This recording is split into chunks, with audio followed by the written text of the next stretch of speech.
idadagdag ko dyan, meron pa silang sundot na ginawa na posible ang pwedeng isa sa maggagawa niyang bantang yan ay ang mga security elements ng Vice Presidente. Abay, ako'y nagugulat doon dahil ang security ng Vice Presidente ay galing sa Estado, galing yan sa Presidential Security Group. Sila na rin ang nagbalasan ng Presidential Security Group, sila na rin ang kumuha ng mga tao sa Vice Presidente, sila na rin ang nag-assign. So, kung pinagdududahan mo pati ang elements ng Presidential Security Group at bigla kang magkakabig na ang cover niyan ay national security, mahahalata ka talaga na wala kang preba. Kasi kumukuha lamang ng cover na national security para iangat yung banta at sabihin, o kita mo, nag-oath yan. Hindi ba yan betrayal of public trust? Dito na tayo sa impeachment trial na nabanggit nyo na po. Ang pinaka huling testigo nila na ginamit ay ang mismong pinuno ng NBI. Tingin nyo po ba parang risk din ito sa kanila? Kasi siya ang nagdadala sa imahe ng NBI. Now ngayon, nabubulgar paano sila mag-imbestiga na maraming mga nakapuna doon sa paano sila mag-imbestiga, paano sila maghain ng reklamo hanggang sa umusad, hanggang sa papunta doon sa kaso talaga at maraming mga agakusan na selective yung kanilang pagpili, yung mga pag-decide na ito'y mali, ito'y hindi mali, ito yung ano ko kasi seryoso yung pagkaka-deliver, yung itong ano, hindi ito pasok sa amin, yung mga ganun po, ma'am. Tapos tatlo pang mula taga NBI ang nagtestigo. Walang yung mismong involved, kahit nga yung sinasabing binantaan, wala ding affidavit, hindi rin humarap. Puro taga NBI na nag-imbestiga na hindi talaga yung first hand na may mga information po. Ano po ang nakikita nyo po dito, Prof? Well, alam mo, Adbar, nalulungkot ako from the days of yung mga batikan na investigador, nalagay dyan si Alfredo Lim, at makikita na maayos pag investigasyon kasi ang basihan ng kaso dun sa DOJ ay yung investigasyon nyo. Kung nakita natin dun sa isa, no, pamali-mali ang date, pamali-mali ang sa PINA, pamali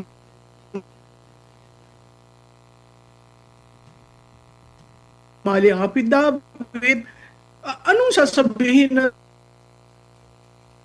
DOJ? Paano makakita na ito bago eh? Nang to kita natin kay Pastor Kibuloy, ang tagal na, ilang taon na nangyari ang si Torre pa ang pumunta dyan sa Kingdom, sa Davao para iharas. At nakita naman natin kung paano hindi sinusunod ang rule of law. And yet, nasa kulungan si Pastor, ang kaso hindi mo maintindihan, ano ba yan, tapos na ba o hindi? Nasaan ang witnesses? Bakit nawala na ng saysay ang gobyerno? So, makikita mo from the very start, the design was talagang i-eliminate yung mga critics. At yung pag nakita mo nga dito, nagiging salamin yung testimony nung tatlo na taga-NBI kung paano gumugulong ang hustisya sa administrasyon na ito. Huwag lang natin tingnan siguro dito sa impeachment kasi may iba nang sinampulan. Sinampulan si Pastor Kibuloy, sinampulan si Presidente. Talagang whatever they want, they will get. So, yun yung nakakatakot at makikita mo na may mga iba't ibang tao na talagang sumusunod sa kanila, maituring na malinis eh.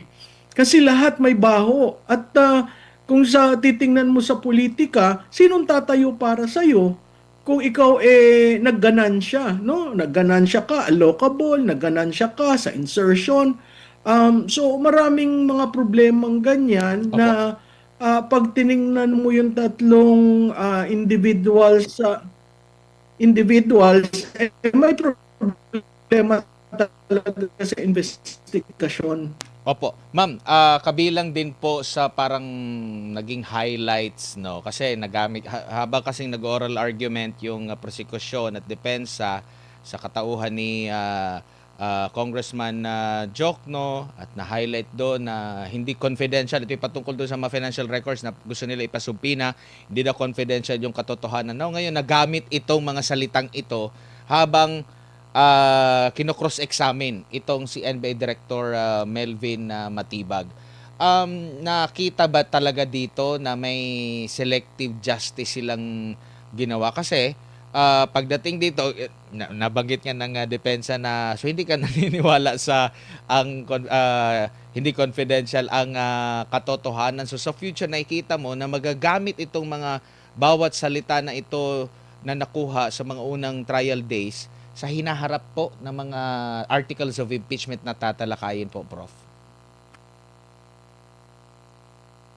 Makikita mo rin na talagang hindi pulido yung trabaho. Kasi, 'di ba yung ruling ni presiding officer, gagamitin itong mga dokumentong ito hindi sa paghanap ng fault pero to establish a baseline.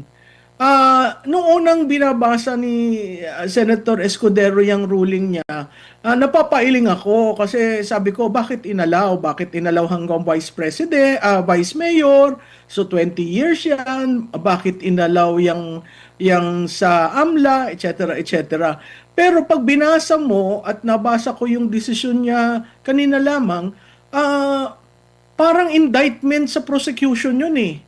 Kasi wala silang baseline. So paano mo masasabing nag-increase ang net worth ni Vice President? So the fact na pinapakuha yung mga dokumento, questionable na yon. Pero yung sabihin mo to establish a baseline to determine whether yung allegation ay totoo, that shows napakahina ng ginawa ng House of Representatives. Kasi isang ka nakakita, meron kang conclusion at ang conclusion mo, ill-gotten wealth, or increase ang net worth, tapos kinunclude mo, nagkamal-kamal ng pera. Wala ka palang baseline.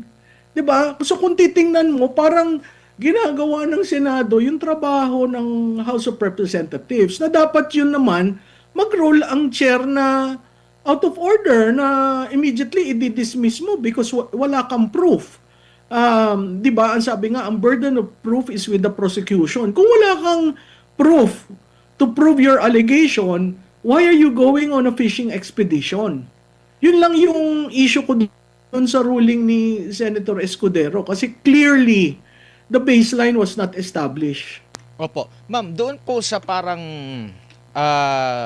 paggamit ng NBI Director, kasi paulit-ulit ko yung naririnig yung salitang national security na nababanggit din po. Sa tingin nyo po ba, ma'am, parang hinype lang masyado itong sinasabi nilang banta ni VP Sara against kay PBBM para mapasok doon sa national security issue at kumbaga para ma-justify nila yung kanilang mga reklamo na merong betrayal of public trust. Tapos sinasabi pa nila na merong pattern of violence daw, pero yung unang pinagbasehan nila, isa't kalahating dekada nang nakalilipas, Prof. Mm-hmm. Tama yun, Admar, ha? At idadagdag ko dyan, meron pa silang sundot na ginawa na posible ang pwedeng isa sa maggagawa niyang bantang yan ay ang mga security elements ng Vice Presidente. Abay, ako'y nagugulat doon dahil ang security ng Vice Presidente galing sa Estado, galing yan sa Presidential Security Group. Sila na rin ang nagbalasan ng Presidential Security Group, sila na rin ang kumuha ng mga tao sa Vice Presidente, sila na rin ang nag-assign. So, kung pinagdududahan mo pati ang elements ng Presidential Security Group at bigla kang magkakabig na ang cover niyan ay national security, mahahalata ka talaga na wala kang preba. Kasi kumukuha lamang ng cover na national security para iangat yung banta at sabihin, o kita mo, nag-oath yan, hindi ba yan betrayal of public trust? Pero walang proof. 'Di ba? Hindi nga nag-complain yung tatlo na sinasabing siya yung target ng kanyang threat. Walang complaint. Hindi nila inimbestiga. Saan ka nakita ang investigasyon open source? Ngayon lang ako nakarinig na investigasyon na sa level ng Vice Presidente at ang sinasabi nga yung tatlong matataas mataas si Presidente at si Speaker, at tapos wala naman silang proof. So yun ang nakakapagtaka dahil sa buong 9 days umiikot lamang sa storya na nag-imbestiga pero wala silang personal knowledge. Nag-imbestiga pero hindi nila kinausap si Vice Presidente. Ano ba itong threat mo? No? Nag-imbestiga open source. Ngayon lang ako, wala man lang sinasabing human intelligence, signal intelligence. Wala siyang sinasabi. Tapos meron siya dong sinabi na pursuant to the 5 protocols of investigation na ginagamit ng Secret Service. Wala ho tayong Secret Service, no? At ibang-iba ang FBI, sa NBI, mas lalo na ang Secret Service. So, pag tiningnan mo yung pagsasalita nitong si Matibag, alam mo yung pinagsama-sama lang na kwento, Admar, at ang conclusion niya ay continuing threat. Kasi kung continuing threat, edi dapat saan ka man nakakita continuing threat in 6 months pa lang nila malalaman kung sino. So, makita mo talaga, chismis. Opo, hearsay. Sabi nga, hearsay or Hearsay. chismis. Pero ito po, ma'am, di ba merong podcast, 2025 ata yun, na itanong. Pinakita din ito sa impeachment trial, natanong ang Pangulo kung siya ba'y bukas for reconciliation, lalo na sa mga Duterte. Tapos, sinabi niyang bukas siya. Parang nagtugma ba yun sa meron akong banta mula sa pangalawang Pangulo, tapos bukas ako na makipag-reconcile? Oo. Tama ka, Admar, at kilala natin kung sino yung broadcaster na nag-interview no, na pinipilit na magkasundo. Kung talagang merong banta, hindi siguro dapat ganun ang magiging wika ng Pangulo. So, makikita mo pa iba-iba ang storyline nila, at dito lang sa impeachment, talagang dinidiin lang na continuing threat daw yon. Kahit nga yung pinadefine sa kanya, what is a continuing threat, hindi niya masabi. So, hindi ko maintindihan itong ating investigation arm, no? Na kaya mahirap na ang ilagay mo ay katulad ni Matibag na politiko. Bakit politiko? Dahil second siya ng PDP, no? Para maging investigator, no? Wala naman sa kanyang background yung pagiging investigator, no? Hindi katulad ng dating judge, dating pulis na talagang alam mo ginagawa nila yon. Ito, pag tiningnan mo, sabi nga niya 29 years na lawyer, former dean, at saka NBI. Alam naman natin kung bakit siya na italaga bilang NBI. Opo, ma'am. Pag-usapan naman natin yung nag-viral din mga 2 months ago na pagbabanta naman doon sa Mel Sabio ba yun? Hindi ko alam. Nag-viral din ito. Merong marahas din ng mga gamit na pananalita. Ikumpara naman natin doon po sa sinasabi nilang banta sa pangalawang Pangulo na sinabi niya, meron na akong nakausap na in case na ganito ang mangyari. Kung ikukumpara mo doon, inamin din ni Matibag na meron din siyang, kumbaga, aminado siya doon sa salitang emotional outburst dahil din sa bugso na kanyang damdamin, kaya nabigkas din niya yun. Ano po masasabi niyo po dito, Prof? Doon mo lang makikita, Admar, ang different rules for different people. Makita natin doon, it was a video that was, going viral sa internet, na minumura niya at pinagbantaan at sinabi, no? So makikita mo yung gigil, yung galit nandoon, pero sa kanya it doesn't show any pattern. Kay Vice Presidente may pattern. So makikita mo maganda nga at nasabi 'yon kasi talagang inamin naman niya na siya 'yon at humihingi siya ng dispensa. So kung i-compare mo yung pag-alsa ng damdamin at pagsabi ng ganon, anong pinagkaiba nun sa sinabi ni Vice Presidente? Yung kay Vice Presidente talagang may rason kung bakit siya nagkaganon dahil ang mga tao niya iniipit. Ito, personal sa kanilang dalawa nung kanyang hinahamon. Tsaka wala pa daw ebidensya kung gagawin niya. Walang ebidensya. Naku po. Oo, Opo. 'di ba? Ito pa, ma'am. 'Di ba sa unang bahagi ng kanyang pagpresenta sa kanya bilang witness, yun nga, nabanggit niya, tinatanong na 29 years bilang abogado, dating opisyal ng gobyerno sa panahon ni PGMA, sa panahon ni PRRD, naging dating din, no? Pero parang nabasag agad, Prof, maliban doon sa klase ng pag-iimbestiga nila, doon sa yung asawa pala niya na congresswoman ay endorser ng impeachment at naging kolumnista siya na maraming mga artikulo na banat laban sa pangalawang pangulo, Prof. Oo, alam mo, kung pattern lamang ang pag-uusapan, buti bining up ni Attorney Binluan yung pattern ni Matibag kasi it shows the kind of character he has. Walang qualm sa kanya na sinama pa niya yung asawa niya na mayroong mga allocables, no? Walang qualms siya na tawagin na ganon ang Vice Presidente, no?